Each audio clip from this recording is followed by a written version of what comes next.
Bienvenidos colegas al módulo 2, donde desarrollaremos el tema Tratamiento ambulatorio del dolor. Quien les habla es la doctora Olga Vázquez Palomino, médico asistente del Servicio de Traumatología del Hospital Nacional Hipólito Unanue. El objetivo principal de este tema es conocer los principales tipos de dolor y de las distintas posibilidades que tenemos de tratarlo, de manejarlo, pero que sea de una forma correcta en bien del paciente.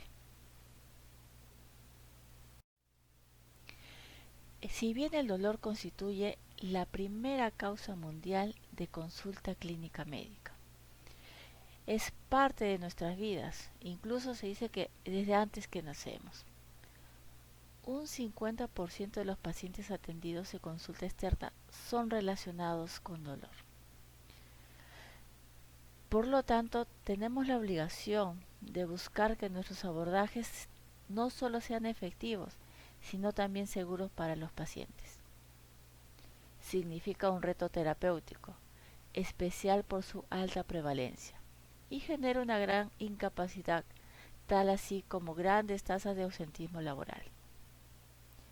Se considera que el dolor no solo es un síntoma y que constituye un real problema de salud pública.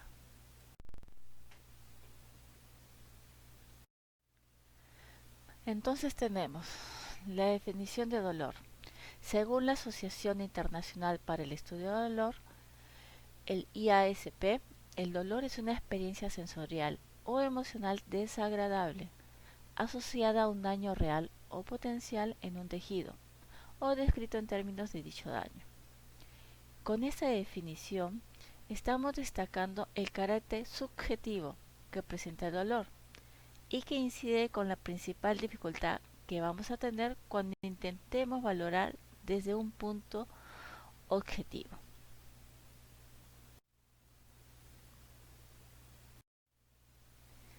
Tenemos al dolor y su clasificación y a sus tipos. El dolor se puede clasificar según la evolución en el tiempo que se va a producir, según el pronóstico vital y según el mecanismo etiopatogénico. Según la evolución del tiempo, puede ser agudo o crónico. Según el pronóstico, puede ser maligno o no maligno. Y según el mecanismo etiopatogénico, podemos diferenciar en gnosis activo, que a la vez se va a diferenciar en visceral o somático. Tenemos al neuropático, que también a la vez puede ser periférico o central. Y al dolor psicógeno.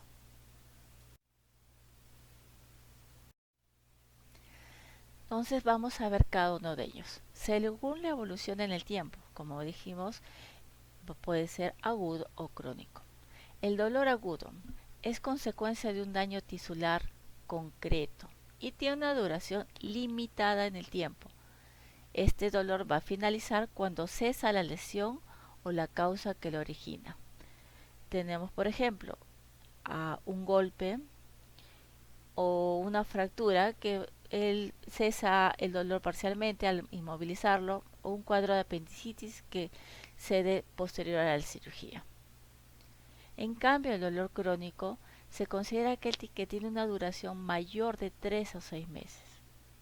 Es un problema multifactorial que afecta ya a esferas tanto físicas como psicológicas o sociales. El dolor crónico se considera que es multifactorial, pues ya muchas veces está asociado a patologías como ansiedad o reducción de la movilidad, alteración y una gran afectación de todos los ámbitos de la vida. Significa un reto importante por su alta prevalencia y una gran incapacidad que puede producir esto en los pacientes e incluso a un ausentismo laboral.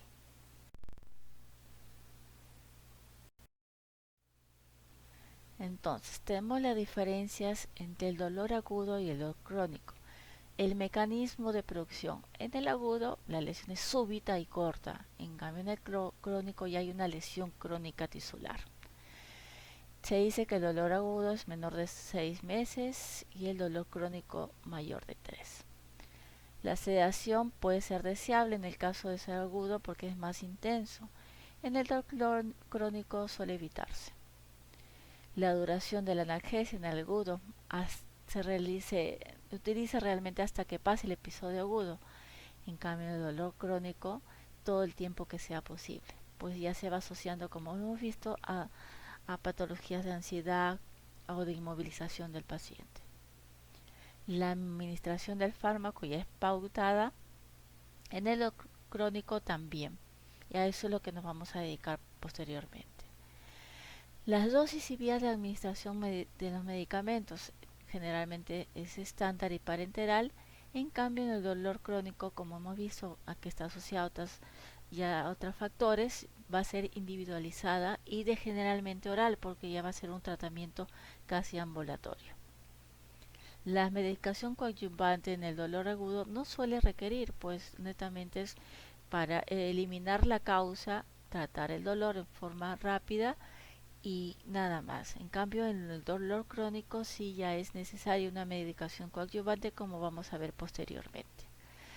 La dependencia y tolerancia a la medicación en el dolor agudo es rara. En cambio, en el dolor crónico, por la misma continuidad del tratamiento, suele ser frecuente.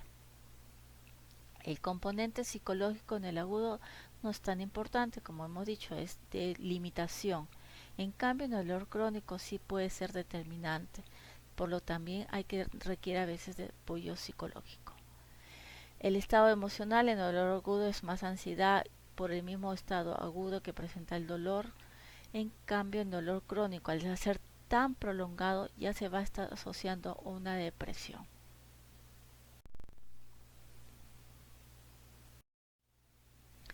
Tenemos ahora el dolor según el mecanismo etiopatogénico. Como hemos visto, puede ser un dolor nociceptivo, el que se va a dividir a la vez en somático y visceral. El somático tiene que ver con los receptores nociceptivos, los cuales son terminaciones libres de fibras nerviosas que captan los estímulos a nivel periférico y transforman en impulsos que se encuentran en el tejido cutáneo, en las articulaciones, en los músculos y en las paredes viscerales. Los tipos descritos de receptores nociceptivos tenemos a los mecanorreceptores, los cuales se van a estimular por presión intensa de la piel. Los termorreceptores, como bien dice, son los que estimulan por temperaturas extremas. Y los receptores polimodales son los que responden indistintamente a estímulos nociceptivos, mecánicos, térmicos y químicos. El dolor nociceptivo, al decir somático, se va a transmitir a través de las fibras A beta y fibra C a través de la médula y llegando hacia la corteza somatosensorial.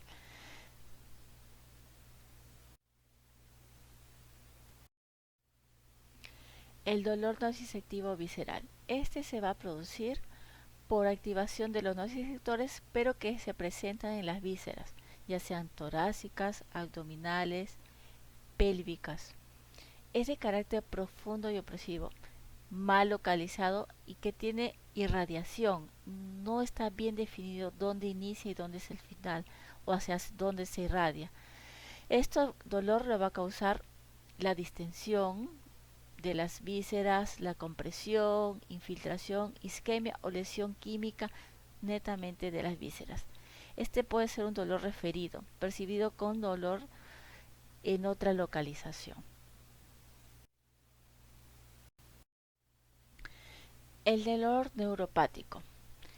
El dolor neuropático es espontáneo, puede ser continuo o paroxístico y es descrito como urente, quemante. El paciente va a decir que siente pinchazones, hormigueos, una sensación desagradable, el que se produce generalmente con frecuencia en la afectación de estructuras del sistema nervioso periférico o central.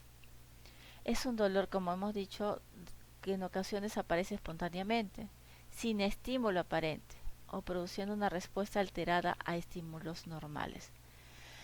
Las manifestaciones clínicas de dolor neuropático evocados son la alodinia y la hiperalgesia. La alodinia, que es una sensación de dolor provocado por un estímulo que en condiciones normales no es doloroso, digamos solamente un roce, que normalmente no produce dolor, pero este roce ya produce un dolor, mejor dicho, produce dolor. En eso es lo que se trata la alodinia. La hiperalgesia, en cambio, es una respuesta aumentada a un estímulo que en condiciones normales es doloroso, pero es exacerbar el dolor. A eso se refiere la hiperalgesia. Son las manifestaciones clásicas del dolor neuropático. Y tenemos al dolor psicógeno. El dolor psicógeno es un dolor en el que predomina la dimensión afectiva y emocional, y en el cual no encontramos una causa aparente del dolor. Para conocer detenidamente el dolor, tenemos que también conocer el proceso, cómo se produce. Entonces tenemos a los procesos neurofisiológicos del dolor. Entre ellos tenemos la activación y sensibilización periférica, la transmisión, seguido de la modulación y culminando con la integración o percepción. Dentro de la primera etapa, que tenemos a la activación y sensibilización periférica, se va a presentar a este nivel, o es un estímulo nociceptivo que se va a transformar en un impulso eléctrico. En la segunda etapa tenemos a la transmisión. En la transmisión, la fibra nerviosa que ha sido estimulada en un inicio va a iniciar un impulso nervioso denominado potencial de acción, que es conducido hasta la segunda neurona, que se encuentra en el asta posterior.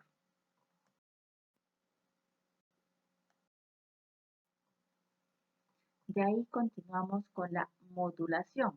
La modulación se produce en el asta dorsal de la médula y los sistemas participantes son las proyecciones de fibras periféricas y las fibras descendentes de centros superiores. Y por último tenemos a la integración, que es el reconocimiento ya por parte de los centros superiores en la formación reticular vulvar y mesencefálica, las reacciones emocionales y comportamentales. En el tálamo, los componentes sensoriales y efectivos que se proyectan a las áreas corticales, así como el vegetativo y el reflejo visceral. Y por último, en la corteza, que es el componente sensorial, afectivo y cognitivo.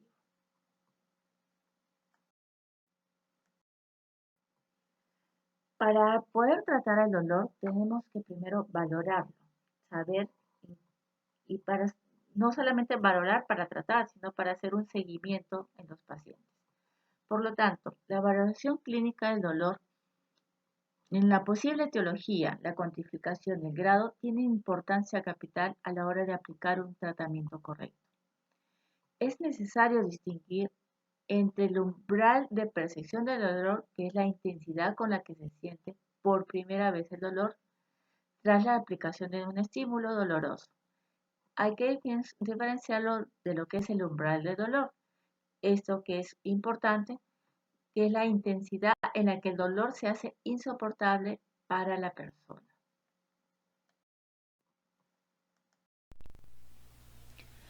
Por lo tanto, el desarrollo de una buena historia clínica va a ser fundamental para poder reconocer la etiología del dolor y tratarla adecuadamente.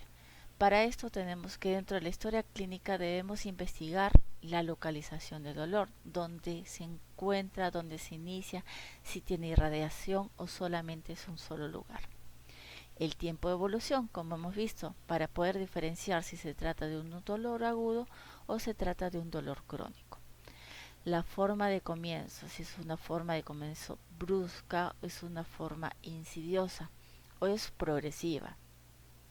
¿Qué circunstancias acompañan al dolor? También puede ser con qué se exacerba o con qué disminuye, si aumenta con el movimiento, si disminuye con el reposo. Son circunstancias que acompañan las características del dolor. Dentro de las características del dolor, ¿qué tipo de dolor? Si es punzante, si es tipo cólico, si es opresivo. Siempre colocar las características del dolor. La intensidad. En la intensidad vamos a usar las diferentes escalas, que ahora las vamos a ver más adelante. Y a eso ahí nos vamos a indicar la intensidad. La intensidad no es solamente al inicio, sino es también para ver cómo va nuestro tratamiento. El ritmo de dolor, en qué momento se presenta más, si es de día, si es de noche, o si incluso el dolor puede despertar a la persona. La evolución, si el dolor es continuo o solo hay episodios de dolor, solo hay crisis de dolor. ¿Qué situaciones mejora o qué situaciones la empeoran? Si la mejora el reposo, si lo empeora la actividad física, el empleo y efecto de los analgésicos. Si calma con un analgésico, si tiene que tomar continuamente analgésicos y qué patologías tenemos asociadas. Es muy importante en todo paciente determinar no solamente para diagnosticar el dolor, sino para ver la medicación que vamos a utilizar, qué patologías están asociadas. Por ejemplo, en los casos de los pacientes diabéticos, los casos de neuropatías diabéticas, pues se tiene un manejo importante. Que otras patologías como la hipertensión, hay medicamentos que suelen ser no tan indicados, pues tienden a elevar la presión. O si hay patologías asociadas que tengan que usar anticoagulantes. Eso viene a ser la medicación concomitantes y coadyuvantes y utilizan antihipertensivos, anticoagulantes. Eso es importante tenerla en la historia clínica.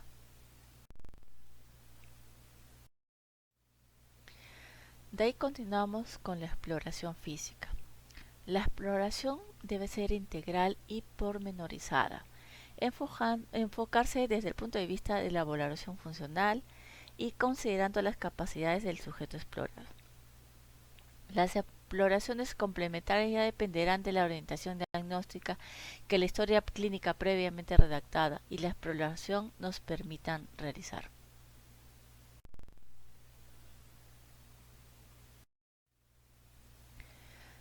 Llegamos a lo que es los instrumentos de medición. Aquí vamos a conocer diferentes escalas que nos van a ayudar a un buen entendimiento con el paciente. Pues ojo que todos los pacientes no son, algunos son jóvenes, otros son pacientes ancianos, que es más difícil la comunicación.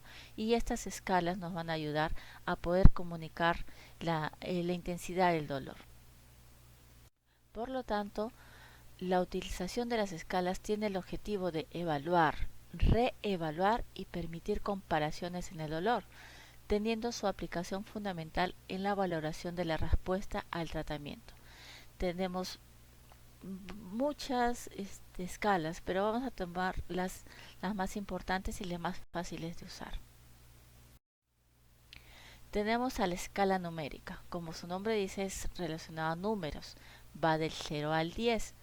Este valora el dolor mediante números que van de menor a mayor y iniciando desde 0, que nos indica que no presenta 0 dolor, no hay nada de dolor, y colocando al número 10 como máximo el dolor. Entonces se le pregunta al paciente si entre 0, que no tiene nada de dolor, y 10 es el máximo, ¿usted en qué nivel se encuentra? Nos puede decir un 2, nos puede decir un 7 o incluso un 10. La escala descriptiva simple es la escala de valoración verbal. Se pide al paciente que exprese la intensidad de su dolor mediante un sistema convencional. Nos puede decir, esta es una sola dimensión, donde se valora la ausencia de dolor hasta el dolor insoportable. Las descripciones más utilizadas, es decir, las frases más utilizadas, es que no refiere dolor. El dolor puede ser de solamente leve, moderado o severo, o también puede utilizarse como ningún dolor, dolor ligero, dolor moderado, dolor intenso o dolor insoportable. Entonces esto es netamente lo que el paciente nos puede expresar. La escala visual análoga es el método subjetivo más empleado por tener una mayor sensibilidad de medición. No emplea números ni palabras, por el contrario, requiere una mayor capacidad de comprensión y colaboración por parte del paciente. Entonces, igual tenemos una regla de 0 a 10 centímetros en el cual en la parte izquierda, por decirlo, es donde no presenta dolor. Le indicamos al paciente que esta parte no presenta dolor, y el extremo de la línea es el máximo dolor. Entonces el paciente va a indicar o subrayar en qué parte del dolor es lo que él manifiesta.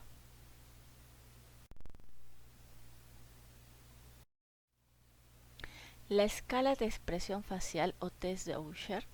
Esta escala se aconseja utilizarla más en los niños o en personas que tienen trastornos del lenguaje.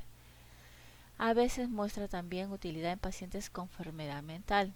Y de la misma forma, 0 es un paciente, digamos, que está feliz porque no tiene nada de dolor, y 5 es una fase dolorosa en el que el paciente puede explicar en qué parte él se identifica. Como les digo, se aconseja más en los niños y en en los pacientes que tengan una dificultad para poder manifestarse, expresarse. Tenemos también a la escala de Andersen. Su utilidad está principalmente en los pacientes con bajo nivel de conciencia. Esta escala va del 0 al 5 y determina lo siguiente. En el 0, que tampoco 0 no se evidencia dolor, y en el 5 cuando el dolor es muy intenso en reposo, es lo que vamos a ver ya un paciente que se está quejando de dolor. Entre el 0 y el 5 tenemos al dolor en escala 1, no dolor en reposo, pero ligero dolor a la movilización de la parte a examinar. En el 2, el dolor es ligero en reposo, pero moderado al momento de realizar la movilización de la zona o cuando vamos a evaluar la zona de dolor, ¿no? Y el 3 es un dolor ya moderado en reposo, pero es intenso a la movilización. El dolor tipo 4 es ya un dolor intenso en reposo, el paciente se queja, y ese extremo se aumenta a la movilización. Y ya el 5, que es un dolor ya en reposo. A pesar de que el paciente esté inconsciente, va a manifestar quejidos de dolor.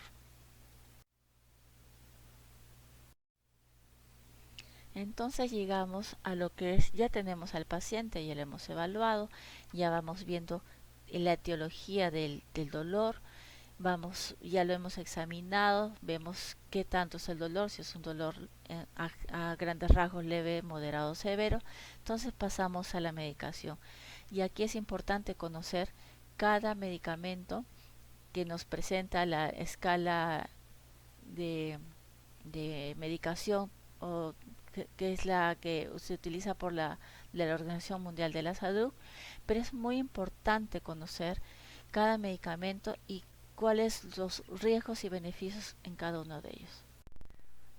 Dentro de los medicamentos a utilizar tenemos a los analgésicos no opioides. En este grupo vamos a tener a los AINES, a los antiinflamatorios no esteroideos. Estos medicamentos tienen un efecto antipirético, antiinflamatorio y analgésico a través de su capacidad para inhibir las prostaglandinas proinflamatorias. Los AINES son el grupo farmacológico que más se consume, pues no es necesario su prescripción médica.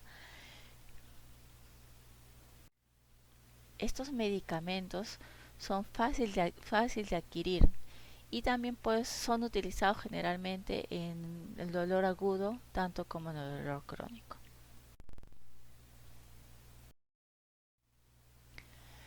Los AINES se deben utilizar en ciclos cortos y con las dosis bajas posibles y en menor tiempo posible, tratando de mantener un rango de eficacia clínica y vigilando en específico sus probables complicaciones, sobre todo las complicaciones gastrointestinales. También tenemos complicaciones cardiovasculares, renales, hepáticas y hematológicas derivadas de los mismos. Dentro de los AINES tenemos a los no selectivos de la enzima COX-1 y 2.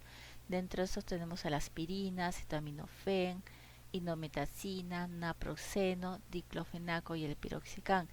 Pero tenemos a los selectivos inhibidores de la COX-2, Tenemos entre Perú tenemos el Celecoxib, el Parecoxib de vía intravenosa intramuscular y el Etorecoxib. Valdecoxib salió de ya de la salió de las medicaciones usadas.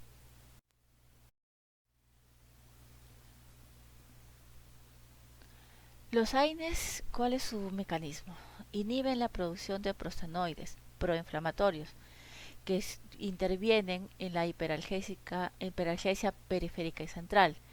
¿Cómo actúan? Mediante el bloqueo competitivo, irreversible o no, por acetilación del sitio de unión de la ciclooxigenasa, impidiendo así la conversión oxidativa en prostaglandina, G2 y H2 y toda la cascada subsecuente. Entonces vemos que los AINES actúan a nivel de las COX-1 y los COX-6 a nivel de las COX-2. Ellos van a intervenir para que evite que se produzca toda la cascada inflamatoria, por lo tanto van a evitar lo que es el dolor.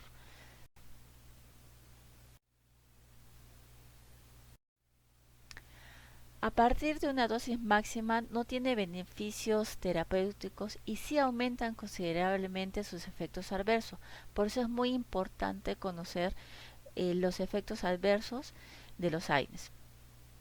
Además, también presentan numerosas interacciones farmacológicas, por lo que es importante conocer la medicación previa de los pacientes o qué patologías presentan y conocer la medicación que toman estos pacientes.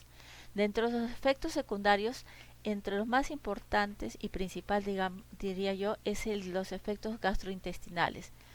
La gastroenteropatía por AINES tiene una incidencia del 1 al 4%. Por lo tanto, son factores de riesgos los siguientes: pacientes que tengan edad superior a 60 años, antecedentes que hayan tenido una enfermedad gastrointestinal, hablamos de gastritis, úlceras, dosis altas de AINES, tratamientos asociados con corticoides, el tipo de antiinflamatorio que esté ingiriendo y pacientes anticoagulados. A nivel renal, el efecto más frecuente es la disminución del filtrado glomerular. A nivel hepático, los AINES pueden ser hepatotóxicos, por eso es importante la no medicación prolongada de ellos, por lo que es necesario también monitorizar las enzimas hepáticas. A nivel cardiovascular, en hipertensos se incrementa la tensión arterial como consecuencia de la retención de sodio y agua, que se produce por la inhibición de las prostaglandinas. El naproxeno, piroxicam y la indometacina son los que mayor efecto hipertensivo producen. Dentro de los neurológicos tenemos cefalea, somnolencia, alteraciones del comportamiento y síndrome confusional. Tenemos casos de hipersensibilidad con un rash cutáneo y sobre todo hay exacerbaciones en pacientes asmáticos, pueden hacerles un nuevo episodio asmático. Y dentro de los hematológicos tenemos a la trombopenia.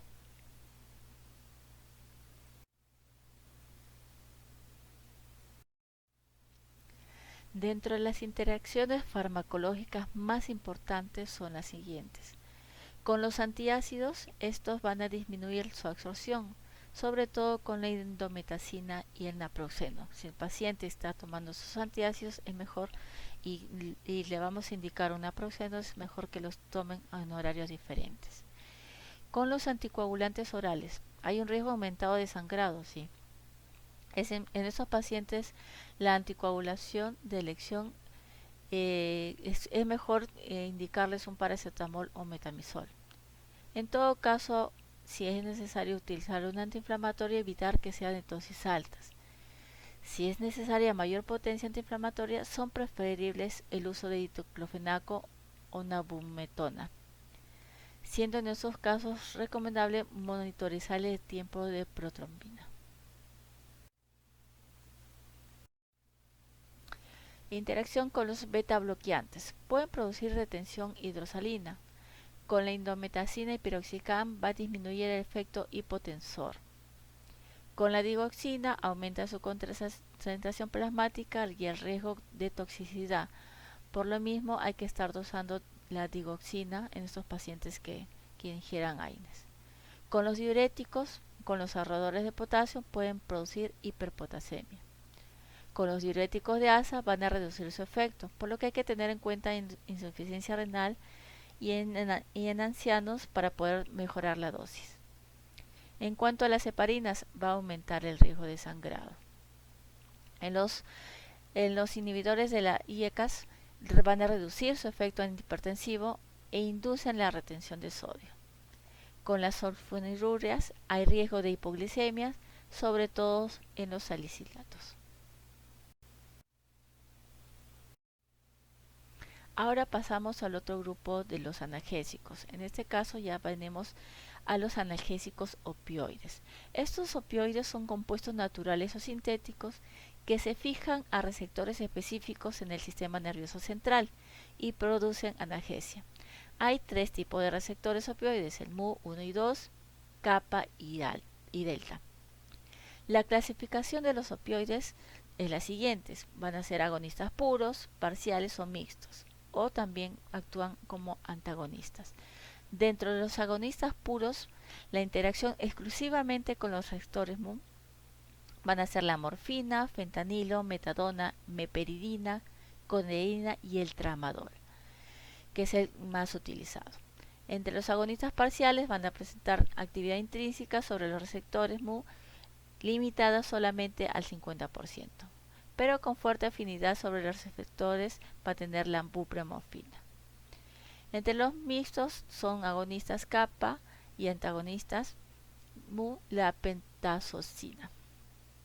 Y los que actúan en forma antagonistas se van a fijar al receptor Mu y desplazan al opioide, revirtiendo su efecto. Conocemos a la naloxona y naltrexona. Las indicaciones de los opioides son el tratamiento de dolor ya de intensidad moderada a severa. El dolor nociceptivo responde bien a este tipo de analgésicos, siendo la respuesta dosis dependiente.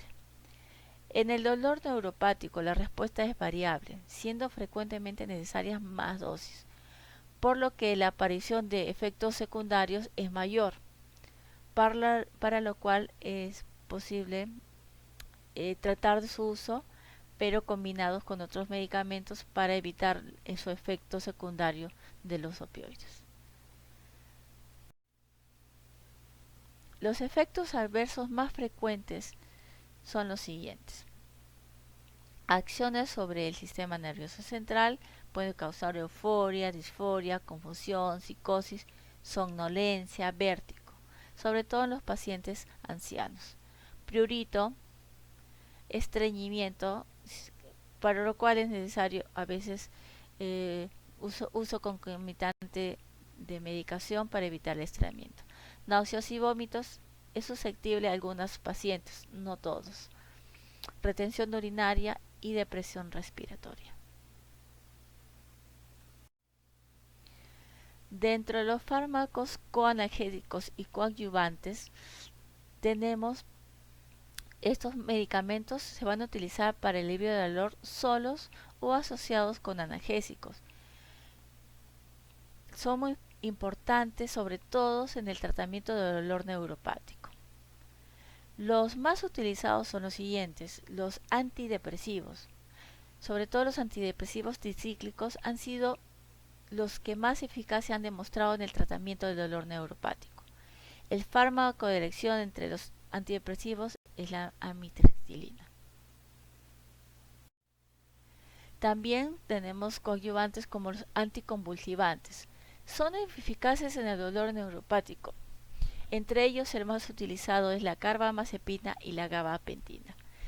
Debido a sus efectos secundarios, aunque son escasos, son la somnolencia, náuseas y esa sensación de inestabilidad. La carbamazepina ha sido utilizado en ese grupo para el tratamiento del dolor neuropático, sobre todo en la neuralgia de trigémino. La gabapentina se ha mostrado útil en la neuropatía diabética y en la neuralgia posherpética y tiene la ventaja de no precisar monitorización periódica a comparación de los anteriores. Los fármacos coadyuvantes van a tratar síntomas que acompañan al dolor como el insomnio, ansiedad y depresión. Y hemos visto que el dolor crónico está asociado mucho a estas patologías. Se utilizan antidepresivos también se utilizan corticoides, benzodiazepinas, neurolécticos, bifosfonatos, lidocaína tópica y capsaicina como tratamiento coadyuvante en el dolor. Es importante también conocer las vías de administración, pues para el manejo ambulatorio es básico. Son útiles y son las vías de administración principales son las siguientes. La vía oral, si es un tratamiento ambulatorio, es de elección la vía oral.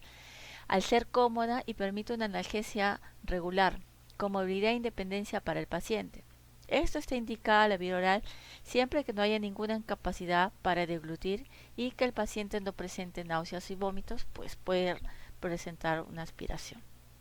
La vía subcutánea es simple y fácil para su empleo en el domicilio. También puede emplearse como vía subcutánea el diclofenaco, ketorolaco, incluso el tramadol. Incluso por vía subcutánea el tramadol es más fácil de tolerar. La vía transdérmica, hay fármacos que se pueden utilizar por esta vía y en este caso en forma de parches, como tenemos en el caso de la buprenorfina. Es muy cómoda para el paciente, para algunos pacientes, pues también en dosis alta puede producir efectos adversos. La vía tópica puede utilizarse los AINES, la capsaicina y la lidocaína. La neuropatía diabética y la neuralgia posherpética, pero es necesario siempre mantener el tratamiento al menos durante 16 semanas para que podamos ver la evolución. Los efectos adversos de la vía tópica son escozor, prurito, quemazón, que desaparecen al suspender la administración de este tratamiento. La vía intraarticular también es utilizada y se van a utilizar fármacos tanto anestésicos asociados a corticoides. Esto sobre todo en patologías de enfermedades degenerativas como las artrosis. Entonces tenemos el criterio de uso racional de la medicación para el dolor. Es más importante cómo se usan los analgésicos que saber cuáles se van a usar. La adecuada elección de un analgésico depende de la valoración del dolor. Como hemos visto, usar las escalas y el paciente en forma subjetiva y nosotros trasladar objetivamente para hacer un buen manejo del dolor. El paciente hay que tomar como un paciente individual, no a todos le vamos a dar lo mismo. No todo paciente que viene con un dolor leve va a estar con un dolor sin asociación a insomnio o a ansiedad. Hay pacientes con dolores leves asociados a ansiedad, asociados a insomnio. Tomo pacientes también que vienen con dolor moderado, pero solamente se enfocan en su dolor y nada más, no tienen otras patologías coadyuvantes. Es muy útil utilizar la escalera analgésica de la Organización Mundial de la Salud. Esta es una excelente herramienta para la utilización escalonada de los fármacos. Si bien ya no se debería considerar como una escalera, muchos dicen que es mejor considerarlo como un ascensor, pues esto va a ser utilizado piso a piso, pero en forma individualizada para cada paciente. Al fin y al cabo tenemos que el primer escalón, un dolor leve, en pacientes con dolor leve, se van a utilizar los AINES. Como hemos visto, son de manejo más práctico, pero siempre verificando las patologías coadyuvantes de los pacientes o los efectos adversos que eso puede tener. Ya sabemos que no utilizarlos por periodos muy prolongados. Dependiendo del paciente se puede utilizar los AINES en esta etapa, más con analgésicos y coadyuvantes. Si no mejora este paciente con los AINES, y a la siguiente cita viene con dolor persistente, ya tenemos que ir al siguiente escalón o al siguiente piso, utilizar los opioides débiles, ya hemos visto cuáles son, y que también a dosis baja podemos utilizarlo asociados a los AINES. Hay medicamentos en el mercado que vienen ya a la asociación previa, pero también podemos utilizarlos en forma diferencial. También si el paciente viene con dolor moderado y a la vez vienen con insomnio, ansiedad, también podemos utilizarlos como a los coanalgésicos y los coadyuvantes. Y ya en la etapa más de dolor más severo, en, tenemos a los opioides potentes, que también se puede utilizar, pero esto ya y con asociado a AINES o coanalgésicos y coadyuvantes. Entonces, en sí hemos desarrollado este módulo del manejo ambulatorio del dolor. Hemos visto cómo identificar cuáles son las causas.